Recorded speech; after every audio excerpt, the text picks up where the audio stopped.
నా కొడుకు ఒక పిచ్చివాడిలాగా అయిపోయి హాస్పిటల్ బెడ్ పైన ఉండడానికి కారణం నువ్వే కావ్య. తన జీవితం నాశనం చేసింది కూడా నువ్వే కావ్య. తన తప్పుని క్షమించమని అడిగినా సరే నువ్వు క్షమించకుండా తనతో మాట్లాడకుండా ఉన్నావు.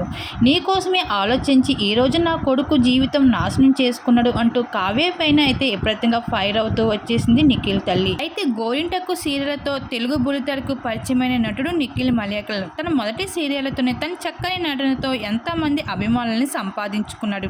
ఇంకా ఆ తర్వాత బ్యాక్ టు బ్యాక్ సీరియల్స్ నటించారు. అలాగే రీసెంట్గా బిగ్ బాస్ తెలుగు సీజన్ 8కి విన్నర్గా నిలిచి ఎంతోమంది అభిమానులను కూడా సంపాదించుకున్నాడు. అయితే నిఖిల్ బిగ్ బాస్ హౌస్లో ఉన్నప్పుడు కావ్య కోసం అయితే ఎమోషనల్ అవుతూ కొన్ని మాటలు కూడా చెప్పుకుంటూ వచ్చేసాడు. కావ్య లేకపోతే నేను ఉండలేను, కావ్య మా అమ్మ తర్వాత అమ్మ లాంటిది, నేను బిగ్ బాస్ హౌస్ నుంచి బయటికి వెళ్ళిన తర్వాత నా కావ్యని ఎలాగైనా సరే కలుస్తాను, నా తప్పును క్షమించమని అడుగుతాను అంటూ, అలాగే నేను తనని ఎలాగైనా కలుస్తాను అంటూ చెప్పుకుంటూ వచ్చాడు బిగ్ బాస్ హౌస్లో ఉన్నప్పుడు. అయితే బిగ్ బాస్ హౌస్ నుంచి బయటకు వచ్చిన తర్వాత ఇంకా కావ్యని ప్రేమని ఎలాగైనా దక్కించుకోవాలి అనేసి కావ్య నటిస్తున్న చిన్ని సీరియల్లో కూడా గెస్ట్ రోల్గా ఎంటర్ అయిపోతూ వచ్చాడు నిఖిల్.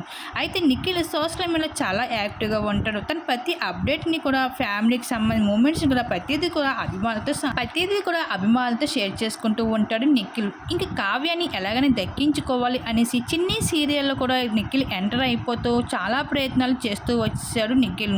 అయితే నిఖిల్ కావ్యాల మధ్యన ఉన్న గొడవ ఏమిటో ఇంతవరకు ఫ్యాన్స్కి ఎవరికి కూడా తెలియదు. కానీ నిఖిల్ మాత్రం కావ్య ఎంత వద్దనుకున్నా కావ్యతో ఎలాగైనా మాట్లాడాలని చాలా ప్రయత్నాలు చేస్తున్నాడు.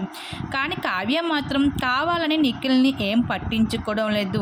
ఇంకా ఈ విషయంపై నిఖిల్ తెలియదు చాలా ఫైర్ అవుతూ వచ్చింది కావ్య పైన. ఈరోజు నా కొడుకు జీవితం నాశనం అవ్వడానికి కావ్య నువ్వే. నా కొడుకు ఈరోజు నీ కోసం పిచ్చివాళ్ళగా అయిపోయి తన ఆరోగ్యం ఏమాత్రం కూడా బాగోలేదు. నా కొడుకు జీవితం నీ చేతిలోనే ఉంది. కానీ నా కొడుకు తన తప్పుని క్షమించమని అడిగినా సరే నువ్వు క్షమించలేదు. ఈరోజు నా కొడుకు జీవితం నాశనం అయిపోయింది నీ వల్లే అంటూ ఇంకా కావ్య పైన ఎప్పుడైతే ఫైర్ అవుతూ వచ్చేసింది నిఖిల్ తల్లి.